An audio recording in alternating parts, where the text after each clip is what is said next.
Nous devons être les changements que nous désirons voir dans ce monde. Mahatma Gandhi, mesdames, messieurs, très heureux d'être avec vous pour les comptes bien sûr de cette émission dénommée Web Entrepreneuriat, une émission consacrée à la promotion de leaders et des entrepreneurs congolais.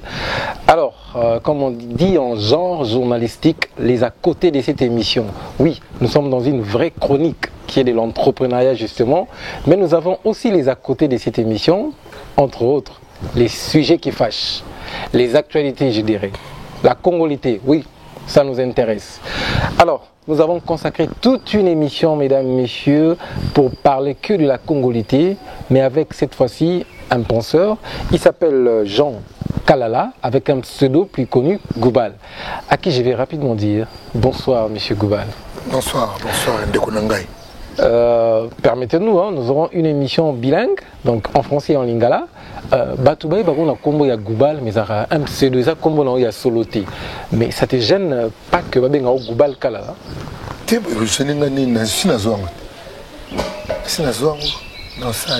Ça te va bien aussi, Goubal. Goubal. Il y a un goût, il y a balle. Balle dansant. Peut-être Messi a goût, il y a balle, il y a Ndembo. Goubal, Congolais de père et de mère.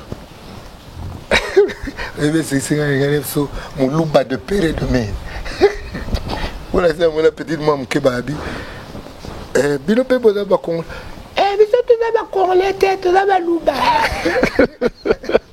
Jean Goubal, mesdames, messieurs, comprenez que ça commence déjà avec lui. Jean Goubal Kalala, la congolité. Que pensez-vous de la congolité? Mais c'est pour cela que j'ai sorti mon candidat la Constitution. Il y a un abîme ça. C'est là. En fait, congolité, la nationalité congolaise. Ok. Et on a un article 10. De la Constitution. La Constitution, article 10. Arubiboui, article 10. Ça, c'est notre Bible, justement. Hein. Ah oui. Donc. Et Bandi chapitre 2 de la nationalité. Article 10. La nationalité congolaise est une et exclusive. Elle ne peut être détenue concurremment avec une autre. La nationalité congolaise est soit d'origine, soit d'acquisition individuelle.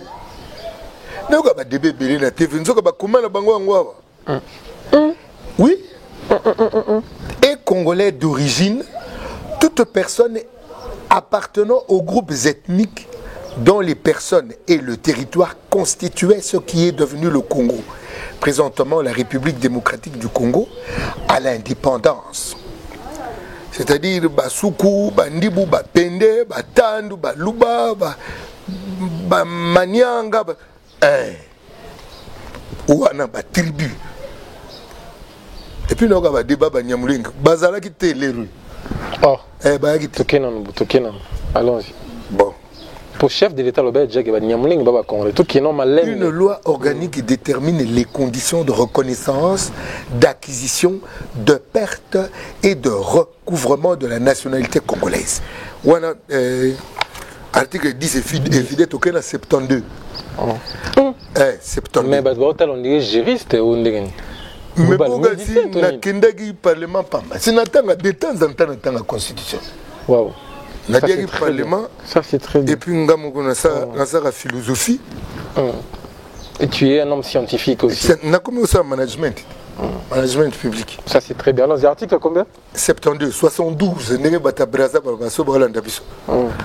Mais quand tu n'as pas comme là 72 bacha 6 et banda 6 pour ba continuer na 12 ba kokate.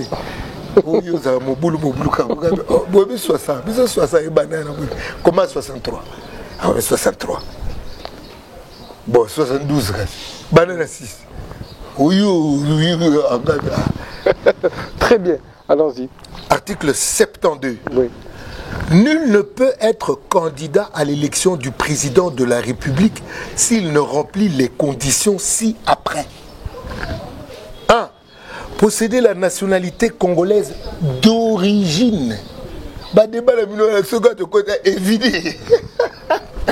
ba débat na exilite pour ça va débat avec émotion au lieu de ça là ba débat raison.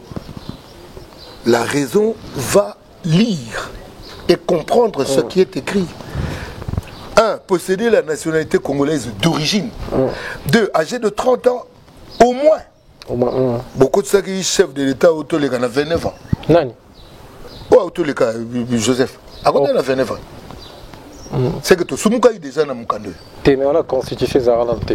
Ça, ça a été promulgué en 2006. Problème est mais avant Yango. Constitution Zarate. Donc tu sautes tambour la peine à mon kilo sans constitution. Pour ça le bon c'est que bon Mobutu. Ah Mobutu à côté nagin. La constitution est Zaki Kaka. Bon, il y a Mobutu n'habite Fona qui est tanga. Mobutu pas côté jeune. Alors constitution Mobutu jeune il y a 35 ans. Kabila to kenon la congolité 35 ans. Mobutu a doit pouvoir en 35 ans. Ok, pas de problème. Mais si que la constitution Oyo, dans la loi Bourti, la constitution Oyo, ils étaient 2006, on a combien on a payé. Donc Kabila avait 29 ans et il donnait qu'on empêchait tes achats de table. Deux articles. 10. Si Kabila ici a loin le pouvoir, Google, Nini, Moutabutu au siège, Zarayeti, Nini na Kabila. Tout ce qu'il y a na Congolité. Tout ce qu'il y a na Congolité. Le possible sont 2 articles. 10 na 72. Pour en venir où exactement? Ton interprétation. Mais binola boubune na congolité. Vis-à-vis nationalité congolaise d'origine d'acquisition individuelle. Et là d'acquisition il y a collectivité. C'est-à-dire te boko ya ngulupa te boko mi ba congolais bino so ba tuti boko ba congolais ba moko. Est-ce bania mulengi kaya bania mulengi bango fo ba koma moko na moko aza congolais en tant que yi po biso to ba tuti congolais te les bateaux bazo ya kozwa nationalité congolaise au baba tuti fo ba ya en tant qu'individu une collectivité. Que penses-tu lorsque le chef de l'État se prononce en public? Ça vous avez suivi pour voir la preuve justement. Il a violé la constitution dans sa communication ou pas? Selon Jean Goba. Violé partout. Le chef de l'État pas à moto. À cause de à lobby le peut-être qu'il vérifié après. Et puis, écoute, ma solution stratégique. En tout cas, oui bien. Politique est dans l'aspect, il y a l'école à page, non, c'est à page. Parce que le chef de l'État, le mec qui est sur FCC, pantalon au cabane. Il y a sa page. On est bête. Il y a la stratégie qui te défend. On peut les réunions. C'est pour bien faire des missions pour dire que ça va faire tout. On va faire une photo là, on va faire page. Non dit. Alors qu'il y a une basique. Mais puis que tu comprends normalement. Même un mot bimi, c'est un mot bimi. Si tu comprends. Je comprends. Non, comprends. Mais à niveau TV, na zolo belaba, oh faut pas comprendre. Na zolo belaba, oh ba discuter angulu nguluté. Christ abaki est-ce biloko ya bana faut pas penser na mbwa biloko mususu za mbwa te zaka ya bana. Donc on retient pour la communication du chef de l'État pendant Banyamulenge, il devait vérifier que c'était pas très bien. Mais revenons. Mais cause appel stratégique. Et cause stratégique très bien. Mais en termes de communication, il avait raté sa communication. On comprend. Alors, mais revenons à la congolité. Au petit sur l'article 10, ça veut dire congolais d'origine. Et ceux qui ont mais d'origine bon. D'origine. Et puis, droit d'origine, et ça, droit il y a sol, droit il y a sang, na droit à sol. D'origine, droit à sang. Et l'ingomen. To tata, to maman. Donc, si on a maman congolaise, d'office comme congolais. So qui olingi, so qui bino na droit boyokani. Donc, si on papa, tout le monde a un congolais d'office. So gaza congolais, et puis yo boyokani na droit. Pas droit monté au kondabiso. Ngati. So boyokani bien à droit, et ça dit que vous congolais, mais on peut postuler la présidence. Mais bah débat la ministre de la présidence point. Les monsieur bateau bazo vivre lelo, bah oya sous la présidente. Bah débat bah congolais na linga ngote pour et discuter là ka bateau ba vivant les bateau ba vivant actuellement. Mais les Moussous biso batutoa vivant actuellement, biso toa na ba ajo tozanango. Hein? Les Moussous parmi biso Moussa ya sous président Nabi les Moussous. Alors, au lieu de créer une loi taillée sur mesure pour voir les individus, créons des lois impersonnelles, des lois intemporelles. Pour le Congo. Pour un Congolais songoloté, Congolais pakalaté. Et la loi ya Congo, c'est-à-dire moi na nyoto ya Congo. À Congo, il y a se pointer dans la loi et protéger et puis protéger Congo. Les générations futures, les générations à venir. Je n'aime pas faire les débats taillés sur mesure. Si vous avez des débats pour protéger mon pour il faut comme président, alors il faut répondre à critères à Kimbangu. Kimbangu est le président de Congo et Mbalo. Il faut un pouvoir spirituel, pouvoir scientifique et le pouvoir politique. Est-ce que nous avons proposé Makambangu? Or, Kimbangu Yango est karaté. Mais qu'est-ce que tu penses du chef de l'État actuel? Est-ce qu'il va répondre à des critères au Tanguana? Mais nous sommes en tout cas personnellement, soyons honnêtes. On dirait spirituel. Il y a une certaine confusion dans le religieux comme le spirituel. Le spirituel est la version, il y a au moins le cas Moïse. Tant que n'a pas religieux, à nous n'a pas yank. Mais tant que na spirituel, à comme au kabula bamai. Hein? Et comme beno taili kolo taili bamai kabwami. Au moment là Josué on a fait basable le mois bongo. On a kabula bamai. Il devient spirituel. Voilà tant que comme spirituel, force comme spirituel. Yo mon ozanan, vous avez spirituel ou andi? Bon, on a rappelé religieux, peut-être, on a religieux kala. Si vous avez aspiré na spirituel. Na okende na fungoli maboko via quoi c'est le spirituel. Banani on a Congo mon ils sont spirituels. Les hommes actuellement dans la montée. Monta spirituel aussi. Dans la montée. Là on a ba religieux. Les pasteurs comme les politiques. Religieux. Tout... Quelle est la différence que je fais entre le spirituel et le religieux? Je parle du spirituel, il y a Nzambe. Pas spirituel, il y a contresens. Il y a... bombe atomique, voilà, on a quatre religions. On a spirituel. Il y a santé en Nzambe. Ok. C'est le pouvoir des gens, il y a le pouvoir des Nzambe. Différence dans ça, la spirituel, la religieux, le religieux, ils ont l'effort, le moto, pour qu'il y ait Nzambe. Le spirituel, ils ont Nzambe à sali choix, il y a monio, après si il y a blanc. Il y a après si il y a ça va faire là. Spirituel. C'est-à-dire au moins la différence entre bataille et Nzambe et religieux. Un miracle na bango muna ba senga ba katasai. D'abord pasteur Moïse Mbi ba mutombo baza ba spirituel ba religieux. Ba religieux. Aya Nzambe ba pasteur Denis Lefi. Ya Nzambe zanedi. Denis Lefi spirituel quand même. Olingi pe kotana ba kumba. Mais ngam non poser ba question. Pour photo yeba quand même. Il faut que Kendaka. Jean Goubal, mesdames, messieurs, on poursuit bien sûr avec lui. L'ambiance. Je reviens à vous, On continue avec l'ambiance de cette émission. Nous parlons tantôt, comme je disais aujourd'hui, c'est les à côté de cette émission. C'est même la beauté de cette émission. Je rappelle que nous sommes avec un penseur, Jean Goubal. On parle de la congolité. Mais Jean Goubal, revenons un peu à notre sujet. Vous avez tantôt parlé de l'article 10 et 77. 72. La présidence et puis être congolais d'origine. Mais est-ce que la proposition de M. Noël Tchani sur la congolité, pour être président de la République, il faut être de père et de mère congolais. Je n'ai pas fini ma question malheureusement. Être de père et de mère congolais, est-ce que cette proposition de loi violerait-elle la Constitution? Ils ont violé dans le cadre de raison Koutanana congolais d'origine. De père et de mère congolais d'origine penza. À propos, il y a Makambo, il y a qui fanatisme.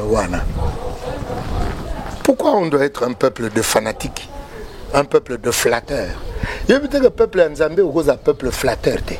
Quand Dieu aoze la peuple ni amona lisungi na ye libiki na ye zo ute pa nzambe bino ba congolais peuple bomi benga ya nzambe bomona lisungi na bino pa bato.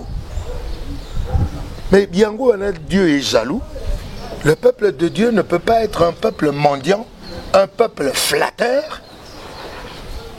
Et soit songolo ou rien, soit pakala ou rien. Tant que vous avez David Nanda kwa tatanaï, songolo ou rien, motoyaki ko pona kutuler atali bango abime. Awa awa. Oyo nzamba aponi azate. Or nandenga parler babaki awa awa basili oyo azakuna aventurier ndeto bana. Nagisasa. Nenga na zakle troba aventurier.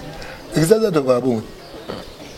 Ba tuna même est-ce que bana nyoso bango ote ou peu azangi bageza Dawido ebile na bano Dawido na mona ye petit mo azoya alati ba nini na ye aseka na ba meme na azoya le mukazi mo meme simna boko a vérifier meme na ngaza bien kitie Dawido ya nzela ntaba ye wana mais ye pena ye wana wa baba grane na ba parents tamu ba nozela ye wana mutu azana liso nkolo abi ameye penande yeuti Congo fa koma wana Congo koza mboka ba fanatique te. Vous êtes fanatique des individus poni pour bakabele moi meya pour bakabele moi mpata pour amvuke yo sika David wana lera yo kuta ba grana e ba vandi devant mvukaso Goliath peut-être tout me ba vie banda ba yaki koto affaire nini aya sulu na bagra o grand ayela bino Damas yango yo boina bobona bongani na tambola aoka sukuna susu Golia beleli na bino mobali ate c'est-à-dire bo peuple mo ba imbusu kebere ba swapanti ba ada wida baluka tabi ave petit yo famille ba tiani boye Peter dola maestro na maestro za ba mfuka sa tsomo bo pambinga Yesu maestro ndeni onani afinga pala vibu pero David le ba pala vie al ba pena pala nkolo mais biso ba congolais to suga na ba mbati na ba lichi na ba 2000 na ba chaussette so ba kabelo chaussette yo pena umela mutu paza éternalité. Le Congo doit changer. Alors le Congolais ne doit pas s'arrêter à son fanatisme. Peuple nzambe a cause fanatique. Peuple nzambe a cause mon abonné ni nzambe na kati ya motote po moto ko bimse bino mpata. Non. Na lobi mokonzi ya Congo ndenge Kimbangu aloba. C'est un homme qui a le pouvoir spirituel, le pouvoir scientifique, le pouvoir politique. Mais quand on a ce personne de Taïbe Barami mais le pouvoir politique. Le pouvoir scientifique, il y a scientifique, personne qui pas toi. Qu'est-ce que nous avons déjà fabriqué après 60 ans, il y a indépendance, outil la force scientifique il y a Congo sous sous la nini. Tokoum Sakaka sous nini du chef de l'État Bonabo. Le haut patronage. Sous le haut patronage du chef de l'État Bonabo. Quelle est une production scientifique du Congo en termes de création technologique, technique sous le patronage du chef de l'État Mokoboui? Il n'y a pas. Donc, tout le pouvoir politique. Les continents sont le pouvoir politique parce qu'il y a le pouvoir politique acquis. Il y a Mabélé. Le pouvoir scientifique, ils ont dénoté dans l'esprit, il y a cartésianisme, il y a organisation. Tout ça dans le ministère, il y a scientifique, mais Corona, tout c'est la vaccin ou ta. Est-ce que tu vérifies en quoi? Est-ce que OCC a tali en quoi? Bon, spirituel, spirituel et légal, spirituel et légal, tu aurais vu que Yesu a religieux. Tant que Yesu a écouté le docteur de la loi, il n'y a pas ça, tout autant. Netka o Yesu a écouté. On va bien Yesu Belzébul. So Belzébul, so Belzébul. Mon côté, à Coca, Ninayo, mais ce qu'a yégaga au Bossani. So Christoya, mon côté, il Panzana. Et Panzana, beaucoup de Yesu a juif, n'habite pas bête, na Kuruzo, vous avez talaga moyibi apamba bambe pele mabanga de boma mutuna mabanga ndengwana bongo kanda o bakubomela na Yesu do vidi bambe basete na mabili la mzutu bako placer na goudron do ba tche ba carré tafuna. C'est-à-dire quand on est fanatique, quand on est trop religieux, souvent les religieux sont fanatiques. On passe à côté de la vérité, on passe à côté du rationnel. D'où il faudra adopter quelle attitude? Mais attitude, il y a doute. Doute na kati na biso moko. Le doute méthodique, parce que se poser la question, est-ce que croyance nanga, est-ce que ça penza yango? La remise en question de soi-même. Ou on a pour le cartésien. Le cartésien de Motobaye, la rationalité, n'a le doute. Mais le spirituel est quand même mis sur le monde. C'est-à-dire l'humilité. Ou est-ce que kolo yakayomoko sala na kati na ngai. Le spirituel est humble, le rationnel est doute. Voilà. Très bien, ça c'est philosophique. Monsieur Jean Goubal, j'ai aimé au décoller ma case.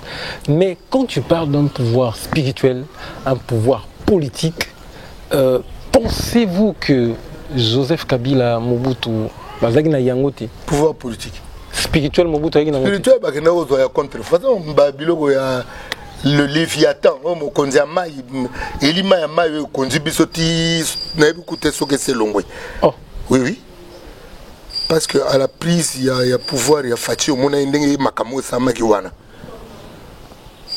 une observation ya mutu aza verti oloba kaka l'air il y a je jure. Hein? Il y a prestation. Merci, Cédric. Il y a mon avis, le rationnel a un doute méthodique. Mais on comprend bien, mais pourquoi ça m'a été baptisé? Le rationnel est un doute. Le spirituel est une humilité. Mais déjà, le pouvoir spirituel. Parce que quand on a le pouvoir spirituel, lorsque le chef a le pouvoir spirituel,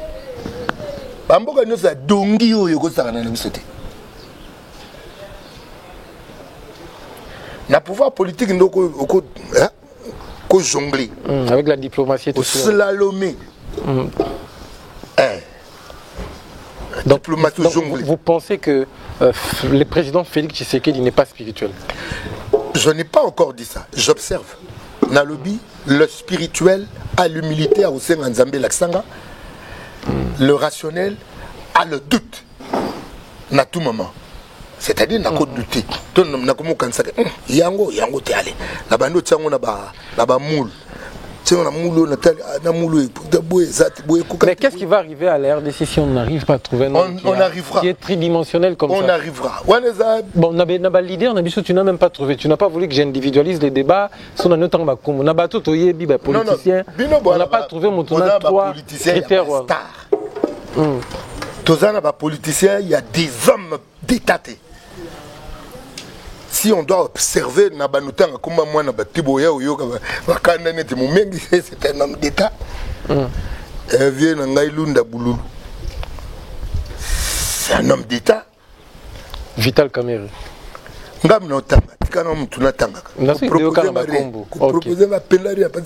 Je parle de bateaux dans un temps observé. Ok, continue. Didier Momengi. Congo Mobimbo, plus de 80 millions d'habitants. On a du temps à observer. Bateau, on a du temps à observer. On va répondre à moi 3 critères.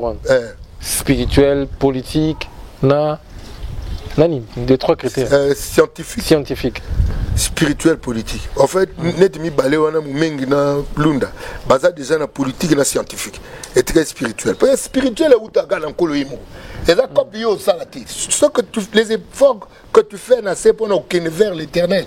Et ça, le religieux. Ce qui te relie. Ça c'est un très bon débat, mais on poursuit, M. Jean Gouba. Mais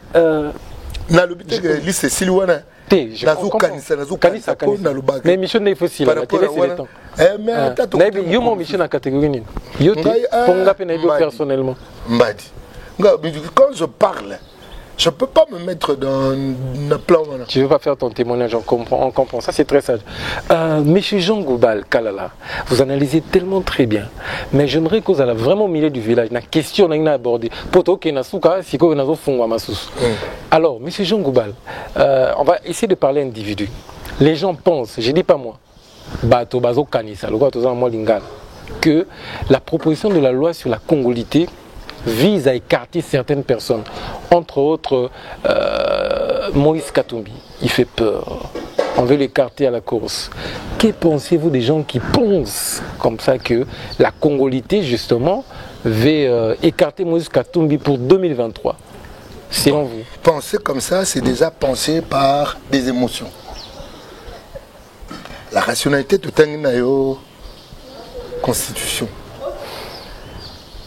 Et moi, je n'ai pas peur des politiciens stars. L'heure, il y a des politiciens stars et comme au Kenasuka. Tous autant de politiciens qui Kimbangu. L'heure, David Bakeno Zoé na Zamba. Agi star, tenet na niveau parler na bango. Agi bano bakoza la considérité. Mais Nios, quand vous parlez des stars, en hébreu, star veut dire étoile. Maintenant, faites la nuance de votre réflexion. Star, étoile. Les impressionnistes ou les stars? Star. Star veut dire étoile. Vedette. Vedette. Ok, allez-y. Un homme d'État, un homme politique, ou un projet pour l'homme congolais. Le pouvoir scientifique de l'analyse d'un projet de société à 100 ans. Ouais.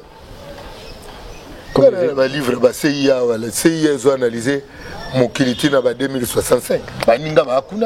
Une projection comme ça. Nous avons un débat 2023. Donc en attendant, Yankiba Damare Souté, c'est la 2023. C'est la 2023 pour les fanatiques, il y a Yanki Mokoboye, Babig en 2023. Non. Nous tombé trop bas. Trop bas.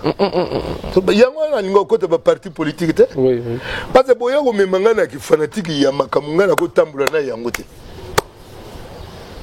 Ngane Nazawa et Gaï. Arno. Dago Bagali Fanto Nangamo na des tigres na cap. Pour Nambeba. Mais tu peux proposer un solandi bien Bambeba ya sous-marin ya trou. Now, mon politicien Mogote, un homme d'État, n'a pas moyen d'aller, quelqu'un qui s'est comporté, n'a dignité, mais finalement, Jean Gouba, nani est spirituel, finalement. Qui est pasteur, qui est spirituel, Arnaud, telle personne il est spirituel. Il n'y a pas pasteur dans la catégorie. Bon, déjà, Moutunga yebi o aza spirituel. Les rabeta masula nzambe alubango en tant que pasteur. Nani? T'es notant communauté pour yemo amitangate. Ce que tu vois bandé. Dans l'église nion soto na moto yeba ni ngop sangate. Mon pasteur Marcelo, c'est un type spirituel. Au moins X personnes. Tu ne veux pas de nom, mais comment ils permettre bango, les téléspectateurs va comprendre. Mutoloka Alain Mouloto, Nando Mone Pena, un adorateur solo. Par exemple. Bon, ndenge moko nazo lobaté na lobby déjà. Ndenge mo na mona ni frère Atoms. Elle est observateur. Mais lobby non tik. Na lobby té. Le rationnel est un doute. Le spirituel est un humilité. Yo mo sambela. Ah. Wabi, église Nzambe za la kati wa. Au sambela rawa. Wawa. Ucha offrande peka. Jean Goubal Kalala, mesdames, messieurs, on tend vers la fin, on nous accorde 5 minutes. C'était tout un dossier d'actualité sur la congolité. Jean Goubal Kalala, nous sommes arrivés vers la fin, on met ça dans la biseau comme ça, on nous ajoute 8 minutes. Merci beaucoup à notre réalisateur Sabi Mota. Il trouve que cette émission, donc, est en direct sur Facebook, là, donc, il y a déjà 1000 personnes qui nous suivent. En tout cas, merci pour vous. Jean Goubal, on a une rubrique qu'on nous a prévue par M. François et notre réel Sabi Mota. Le commentaire sur les vidéos. Les vidéos de la toile sur internet. Bandeko basenga na koma roloba mo lingala na TV ba bien Michel Zabia mais le bara lingala ba vidéo ni sur les canaux internet comme on sait la mo commentaire. Na l'action vidéo mo ko. Mingi na ba vidéo la yebi.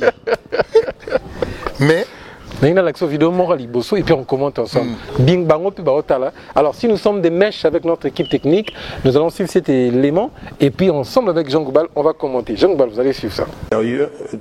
Je voudrais dire simplement que cet individu-là, il n'a ni le niveau d'études que j'ai, ni l'expérience professionnelle que j'ai, ni le niveau d'intégrité que j'ai. Donc nous ne sommes pas comparables, tout le groupe. Nous ne sommes pas comparables. Donc je suis quelqu'un de très respecté à travers le monde. Si eux qui pensent qu'ils sont sérieux parce qu'ils ont volé des matières premières congolaises et qui pensent qu'ils peuvent manipuler des gens avec de l'argent, je respecte leur avis. Mais personnellement là, je suis quelqu'un de très respecté. Pourquoi avez-vous cherché à entrer en contact avec Moïse? Monsieur, parce qu'il nous semble si vous continuez à poser des questions sur ces individus-là, j'arrête l'interview. Mais Noël Tchani, parlons-en quand même. Est-ce que vous êtes la personne qui doit porter ce projet ou cette proposition de loi? Surtout quand on sait, selon des sources concordantes, que vous-même, vous avez déjà renoncé à la nationalité congolaise. Monsieur, si vous continuez à affirmer des choses qui ne sont pas vraies, j'arrête l'interview. Je vais vous dire une chose. Je parle des sources concordantes. Non, je vous dis, si vous continuez donc à raconter des bêtises, j'arrête l'interview. Parce que ça ne vaut pas mon temps. Ça ne vaut pas mon temps. Non, okay? Il ne s'agit pas des bêtises. Je vous dis bien que si vous continuez à raconter des bêtises, j'arrête l'interview. Alors, vous voulez dire ici à notre public que tout le temps que vous avez passé aux États-Unis, vous n'avez pas acquis la nationalité américaine. Je vous l'ai déjà dit à plusieurs reprises. Vous n'avez pas dit ici. S'il vous plaît, si vous continuez à faire ça, j'arrête l'interview. Non, c'est important, par respect aux téléspectateurs, parce qu'il y a quand même des questions que les gens se posent. Nous ne sommes pas dans les polémiques inutiles. Je voudrais vous dire que l'interview est terminée parce que j'estime que vous me faites perdre du temps. Non, mais nous devons quand même du respect au public. Non, mais président, vous ne pouvez pas faire ça. Comment on va faire? Kalala, commentaire. Dans le commentaire, pensateur. Salio, à coquine était. Vous posez un peu la question sur le bateau, vous Monique, à quoi naviguer à répondre. Comme si je me candidat présidentiel, Noël Tchani, docteur, professeur, le respect à la presse, est-ce que c'est louable pour un homme digne comme Noël Tchani, à Télémi à Tiki, on dirait qu'à Télémi à Kei, selon vous? Personnellement, moi, je maîtrise les Zangaki, mais bien ne peut pas presse poser la question, il y a question. Ma soeur, comme Gagao, Ndeni, Netka Bandouli, c'était. Ndeni Jean Goubal Demputu, Ndeni Olobi Ndeni Nupona Andrigo, Ndeni Nyoyo, Ndeni Nupona Moses Katumbos, Ndeni vous posez biso yo na makambo ya mboka bo ba solution ni nukuya na ngobo na bo na bo. Voilà. Yo comment la sabiso ba question photo pour ça. Même ponga pe na lemba mo c'est l'air moko. Ngazo na lemba mo na pesa ba réponse po. Donc, situation est à la profondeur. Donc, en d'autres termes, même la presse congolaise est polluée aussi. Makasi. Makasi. Nele na lubaka imbécilisation collective, oui, le professeur Kamana. Et Zarali Bosso, en premier lieu, musicien. 2. Presse. 3. Église. 4. Politique. Dans le milieu de la science. L'imbécilisation collective, Vous avez abruttu la population. Merci beaucoup Jean Goubal. Deuxième vidéo. Jean Goubal, par exemple, dans le ministère à qui? Il y a un cocaté. Ah, Jean Goubal. Un conflicteur, Malobamabe. C'est un raciste. Mudazo Boya Benasio, Mudapie Batumisala. C'est que yo, comme ministre, de Obengane na Moga. Ils ont compté. Ils ont compté. Dans Jean Goubal. Azaraz de la députation, mais Azo fin un peu va passer. Banane va voter. Topé ça va ordre. Donc il faut aller bisa. Nabia banane bana batuna mboko. Eza biso. Tu kota yo tawo déjà au bado buka biso. O bandomboliste. Sikoto ça. To ndomboliser. Jean Goubal Kalala on poursuit. Nalingaye. Nalingaye. Denis Les. Nalingaye. Oh. Nalingaye, mais faut à sa retraite pena ko singa Nzambe à l'Axinzela. Oh. Tamara mo Denis Les azoboya yango Jean Goubal. Kala zolo bake, zolo baloko ndeko moko balingaye. À sa pena retraite en tant que yi. Asbenda vena na nkolo atuni nkolo l'accent pena nzela na yo. Autika ba faire wana pona nga ono salobi na loba maître na bango père nanga po ngala ka mwana Nzambe ba basali. Basali ya Nzambe nga mwana. Bon basali yo mwana. Ba basali li ya Nzambe. Ba mwana na Nzambe. Babi ozolo ba mabe pelo ba papa makambo yango oyo mona mna tuni awo na bi père nanga limbisa ye wa ibi makambo olo bate. Vous êtes contre-investisseur à Beda Choum, vous tapez sur votre misala. Il faut indien tout bazong sa mikanda to bandela. Tota indien nini asa valable ava tikali, libanais nini asa valable ava tikali, turc nini asa valable ava tikali. Ngapona nga. Déjà me fait bandela musala na ba tout to na bangwa. C'était une banyamurenge tout photo bandela to bandeli la kisa biso logo yuzu sana oyo memi na Congo ya bien soko memi lo tezonga chebino mais Beda je suis là quand même travailler quand compléter nombre ya chebino. Merci beaucoup Jean Goubal. Dernière vidéo pour qu'on se quitte avec vous. Cette vidéo fait polémique aussi. C'est la chanson d'un pasteur Moïse Mbiye. Na ochaoyo ka websa biso nzembo na oreille musicale na you oza nango Moïse Mbiye yemba ngo na Fally Ipupa to yemba ngo yemoko wana ba test wana obi eloka bona koko na mbala mote zana peso réponse par rapport à te oyo kino na poto commenter bango ba otala déjà oyo kino.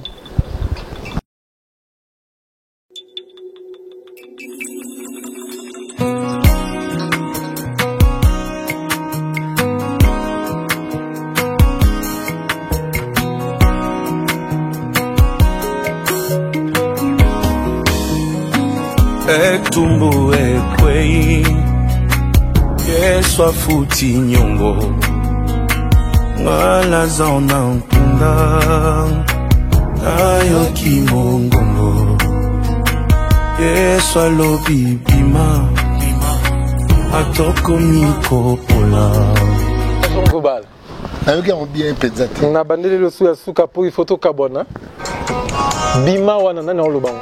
C'est Fally Ipupa ou c'est qui? Yo dans l'oreille musicale, tu es professeur. Oui, il Fally bien, oui, Moïse Mbiye.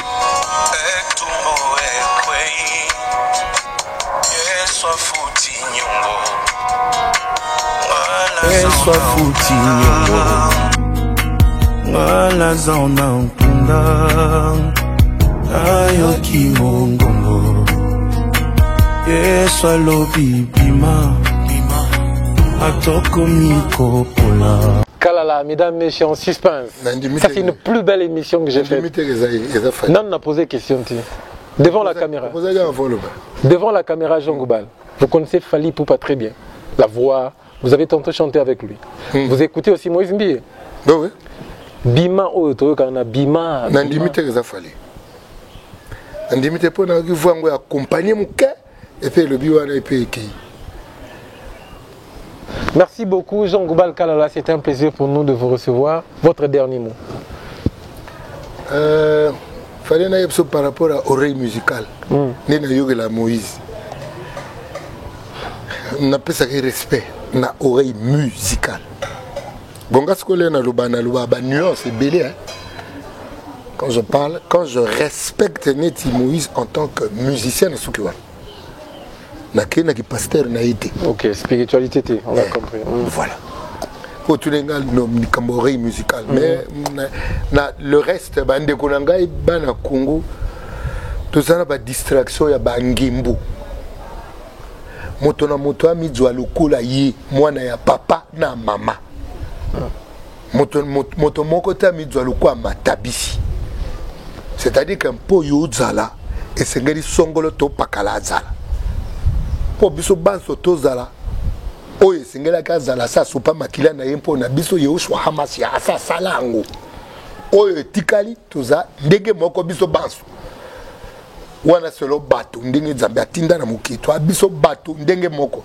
Kingembo je suis fatigué à revivre na mboka bangembo. Tova na mukebo teo Jean Goubal yemba boye no kitoko bikate ngai bongo te.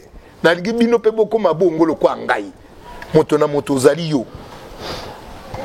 Kola biboyi batata na bino na mitema mabe baza nango tata nani yo soki mwana senge elimpa akupesa elibanga bongo tata wa ngai yo likolo soko senge eloko kusenga opesa ote boni boni akazi Jacques to Timothée abi boko zwa te po boko senga mabe boni boni peuple ya Nzambe akoza peuple ya flatterie boy.